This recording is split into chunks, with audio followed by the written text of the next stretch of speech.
Jayant T ಅವರಾಗಿರ್ಬೋದು, ಅದೇ ಕಾಲ ಸೋಮನಾಥ್ ನಾಯಕರಾಗಿರ್ಬೋದು, ಅದೇ ಕಾಲಕ್ಕೆ ನಮ್ಮ ರವಿ ಪ್ರಸನ್ನ ಆಗಿರ್ಬೋದು, ಇವರೆಲ್ಲರೂ ಮತ್ತು ನಮ್ಮ ವಿಠಲ್ ಗೌಡ ಆಗಿರ್ಬೋದು, ಇವರೆಲ್ಲ ಆರೋಪ ಮಾಡ್ತಾ ಇದ್ದಾರೆ. ಇದನ್ನ ಯಾಕೆ ತನಿಖೆ ಮಾಡ್ತಾ ಇಲ್ಲ?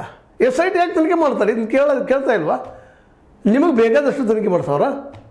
ಹೌದು, ದಂದ ಸುಳ್ಳು ಹೇಳಿಸಂತ ಹೆಸರು ಹಚ್ಚಿದ್ರು ಕಡೆ ಸುಳ್ಳನ್ನು ಹೊಡೆದು ಬಡಿದು ಮತ್ತೆ ಬಾಯಿ ಹುಟ್ಟಿಸೆ. ಸ್ವತಃ ಜಯಂತ್ ಟಿ ಅವರು ಆ ಮಾತನ್ನು ಅನೇಕ ಸಲ ವ್ಯಕ್ತಪಡಿಸಿದ್ದಾರೆ. ಸ್ವತಃ ಚಿಕ್ಕ ಕೆಂಪಮ್ಮ ಜನ್ಮಗಳು ಬಂದವರು ಸರಿಯಾಗಿ ಎನ್ಕ್ವೈರಿ ಮಾಡಲಿಲ್ಲ ನಿಮ್ಮ SIT ಪೊಲೀಸರು. ಅದರ ಬಗ್ಗೆ ನೀವು ಪ್ರಶ್ನೆ ಮಾಡಲಿಲ್ಲ DK ಶಿವಕುಮಾರ್ ಅವರ. ಏನಾಗಿದೆ ನಿಮಗೆ? DK ಶಿವಕುಮಾರ್ ಆ್ಯಂಡ್ ವಿಜಯೇಂದ್ರ ಅವರ ಇಬ್ಬರು ಜಗಳದಲ್ಲಿ ಮೂರನೇದು ದಾಟ್ಕೊಂಡು ಹೋಗ್ಬೇಕಾಗಿಲ್ಲ. ನೋಡ್ರಿ, ಯಾರನ್ನು ಉಳಿಸ್ಲಿಕ್ಕೆ ಹೋಗ್ಬೇಡ್ರಿ ಇಲ್ಲಿ ಯಾರನ್ನು. ಅವ್ರು ಪವಿತ್ರದಲ್ಲಿ ಇದ್ದೇ ಇರ್ತಾರೆ. ಅವ್ರ ಬಗ್ಗೆ ಯಾರಿಗೂ ಆರೋಪ ಮಾಡ್ಬೇಕಂತಿಲ್ಲ. ಅದು ಎಲ್ಲ ಘಟನೆ ನಡೆದು ಹೆಂಗೆ ಒಂದು ಸಣ್ಣ ಹಳ್ಳಿ ನಡೀತದೆ.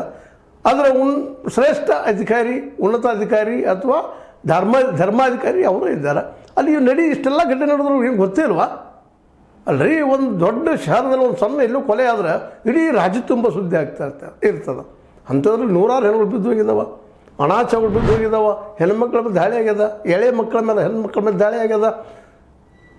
KS ಹೆಗ್ಡೆ ಅಂತ ಯಾರೋ ಒಂದು ದವಾಖಾನೆ ಇದೆ, ಅದು ಆಸ್ಪತ್ರೆ ಇದೆ. ಆಸ್ಪತ್ರೆಯಲ್ಲಿ ಹೆಣಗಳನ್ನು ಓದೋದು ಹಾಕಿ ಬಂದಿದ್ದಾರೆ ಪ್ರೈವೇಟದಲ್ಲೇ. ಗೌರ್ಮೆಂಟ್ದಲ್ಲಿ ಯಾಕೆ ಹಾಕಿಲ್ಲ ಪ್ರಶ್ನೆ ಇಲ್ಲ. ಪೊಲೀಸರು ಅನೇಕ ವಿಷಯಗಳು ಮುಚ್ಚಿಟ್ಟಿದ್ದಾರೆ, ಅವ್ರ ಬಗ್ಗೆ ಎನ್ಕ್ವೈರಿ ಇಲ್ಲ. ಇವೆಲ್ಲ ಆಗಬಾರ್ದ? ತನಗೆ ನಾನು ಒಬ್ಬಣ್ಣನ ಅವ್ನು ಬಂದೇನು ಹೇಳಿದ, ಒಂದು ಚಾಲನೆ ಕೊಟ್ಟೆ, ಸಾಕ್ಷಿದಾರ ಸುಳ್ಳು ಹೇಳಿದ್ರೆ ಈ ಕೇಸಲ್ಲಿ ಮುಚ್ಚಿ ಹೋಗಿಬಿಟ್ಟುನಾ. ಇವತ್ತು ಜನ ಪ್ರಶ್ನೆ ಮಾಡ್ತಾ ಇದ್ದಾರೆ DK ಶಿವಕುಮಾರ್ ಅವರ ಹೆಸರು. ನಿಮಗೆಲ್ಲ ಸರ್ಕಾರದ ಅಧಿಕಾರಿ ಇದ್ದೀನಿ, ನಾವು ಉಪಮುಖ್ಯಮಂತ್ರಿ ಇದ್ದೀನಿ, ನೆಕ್ಸ್ಟ್ ಮುಖ್ಯಮಂತ್ರಿ ನಾನೇ ಇದ್ದೀನಿ ಅನ್ನುವ ಒಂದು ದಾರಿಯಲ್ಲಿ ಇಂಥ ಮಾತಾಡಿದರೆ ನಿಶ್ಚಿತವಾಗಿ ಜನ ಎದ್ದು ನಿಲ್ತಾರೆ. ಅವರು ನಿಮಗೆ ಪಾಠ ಕಲಿಸುವಂಥ ದಿನಗಳು ಬರ್ತಾವೆ.